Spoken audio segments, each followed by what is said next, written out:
This diagram shows the components needed to provide artificial lift in a sucker rod pumping system, starting at the horse head and moving downward. They are the horse head, the well head, the flow line, the tubing, and the pump. As you can see, the sucker rods are attached to the horse head. These rods must be in strings long enough to reach from the highest upward position of the horse head down to the bottom of the hole where the pump is attached. These sucker rods come in lengths of from 25 to 30 feet and in diameters from 1/2 inch to 1 1/8 inch. Made of steel or fiberglass reinforced by vinyl for corrosive applications, each has screwed couplings so that the string can be made long enough to reach the bottom of the well. Keep in mind that although sucker rod pumps can come in many shapes and configurations, they are still run into the hole on a rod string that latches into the tubing at the bottom of the hole. The sucker rod's up and down motion, or reciprocation motion, strokes the plunger up and down in the pump barrel. It is this pumping action that provides the energy that helps lift the produced fluids up the tubing. It helps provide lift by moving the fluid upward into the tubing one stroke at a time. In essence, each pumping stroke pushes a little more column of fluid upward into the tubing. This continues as each pumping stroke pushes the ones above it until the fluid is pushed out of the wellhead and into the flow line. This movement is contingent on the pump having enough energy to push the column of fluid to the surface. In this illustration, you can see the components inside the pump. You have the sucker rod, the ports, the tubing, the pump barrel, the pump plunger, the traveling valve, the standing valve, and the seating nipple. A pump consists of two telescoping cylinders called the plunger and the barrel. In addition, there are two ball and seat valves. The uppermost valve is called the traveling valve, and the valve at the bottom is the standing valve. The plunger fits snugly inside the barrel with a metal-to-metal seal. As you can see here, the reservoir fluids enter the pump barrel from the formation into the bottom of the borehole through perforations that have been made through the casing and cement. On the upstroke, the standing valve at the bottom of the pump opens due to a drop in pressure in the pump barrel. This open standing valve allows the formation fluid to fill the pump barrel.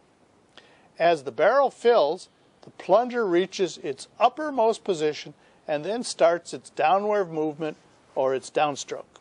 In the downstroke, the standing valve now closes, which prevents any more formation fluid to flow into the barrel.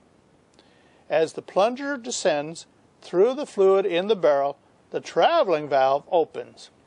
Through this valve's opening, the formation fluid that had been trapped in the barrel during the upstroke is now swept up through the ports into the tubing and eventually up into the flow line on the downstroke. Again, when the plunger reaches its uppermost height, the traveling valve closes, and as the plunger begins its downward movement, the standing valve opens, allowing the barrel to be filled. These steps are repeated as the horse head moves up and down, pumping the oil to the surface.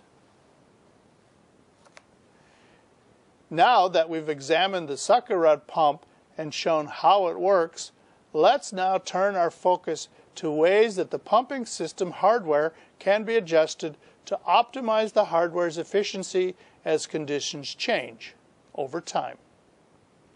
Here, it is important to keep in mind that for this system to work well, the amount of formation fluid flowing into the barrel should fill the barrel completely when the standing valve is open. It should be roughly equivalent to the volume that the plunger can push upward. As we've mentioned earlier, when the reservoir pressure falls below the wellhead pressure in onshore wells, the sucker rod pumping system is the favorite choice in providing artificial lift. Changing pressures inside the reservoir, however, whether decreasing as the reservoir is produced or increasing during enhanced oil recovery (EOR) processes, means that it is important to monitor and periodically change the pumping rates in artificial lift to adjust to these pressure changes. Let's go back to look at a sucker rod pump as it captures fluid from a reservoir. As already stated, this reservoir fluid that enters the barrel when the standing valve is open should be roughly equivalent to the amount that is pumped upward through the traveling valve during an upstroke. In optimal conditions, the pumping system will lift all that oil that enters from the wellbore into the barrel of the pump when the standing valve is open. As a rule of thumb, the fluid level in the well's casing tubing annulus at the wellbore should not rise any higher than at or near the pump. What happens, though, when optimal conditions are not present? What happens when there is too much fluid or too little? If too much reservoir fluid is present at the wellbore and can't flow into the barrel fast enough when the standing valve is open, then this fluid outside the barrel will back up and be pushed up into the annulus. This can impact the amount of oil entering the wellbore and cause production to decrease. Likewise, if there is too little oil, the pump barrel can't completely fill with fluid. This causes a liquid surface to be created inside the barrel so that when the plunger falls, it slams or slaps into this liquid surface in what is known as a fluid pound. The shock wave created when the plunger hits the liquid surface in this fluid pound can damage balls, seats, and rods up and down the string. There are four main ways that pumping rates can be adjusted to avoid excessive fluid rates or fluid pound. Number one, the size of the V-belt sheave or pulley on the gearbox can be either increased or decreased to change the pumping unit's strokes per minute. Number two, a different hole in the pumping unit crank can be used to change the length of the pumping stroke. Number three, a smaller or larger diameter pump can be used. Number four, a pump-off controller on the time clock that automatically turns an electric motor pumping unit on and off and can be used to optimize pumping loads. Pump-off controllers automatically adjust to changing pressures within the reservoir to optimize oil flow. Here, in this example, pump-off controllers sense the first tremors in a fluid pound and can, therefore, automatically shut off electric power to the pumping unit before any damage is done. Restarting again after approximately 15 minutes, they can function until once again they sense a problem. Pump-off controllers are especially useful in reservoirs where reservoir pressures fluctuate or decline, or when enhanced oil recovery processes start to stimulate the well. These automatic pump-off controllers, as well as the other three adjustments to the hardware of pumping equipment, can increase the situations where sucker rod pumps can be used efficiently. Another obstacle that needs to be addressed in the sucker rod pumping system occurs when free gas is present in the reservoir fluids. Just adjusting the pumping rates, either manually or automatically, of a sucker rod pump is not enough when gas is present. Let's look at free gas inside the barrel of a sucker rod pump to see why.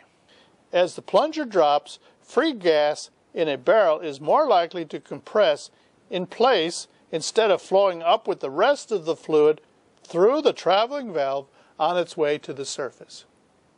Sometimes this gas compression can be prevented just by setting the pump below the casing perforations. This position fosters oil and gas separation, which in turn allows the gas to be diverted up the casing or tubing annulus while the oil flows down into the barrel. In addition, installing a gas anchor on the tubing that separates oil from gas can also divert the gas away from the tubing and up through the annulus. The iconic symbol of the onshore oil industry is the sucker rod pumping system. They are the preferred choice on wells where conditions demand that natural lift be supplemented by artificial lift because they are extremely dependable, low cost, and require minimal maintenance. Because of their weight and bulk, coupled with the depth and volume limitations, however, the sucker rod pumping system is not always suitable for all onshore and most offshore installations. Alternative pumping systems, therefore, have been developed when the sucker rod pumping system is not suitable. One of these is called gas lift, used primarily offshore, and the other is electric submersible pumping, used primarily in wells with very high flow rates that can support the higher costs. Like with the sucker rod pumping system, we'll illustrate the equipment needed to use these artificial lifts and then explain how each functions.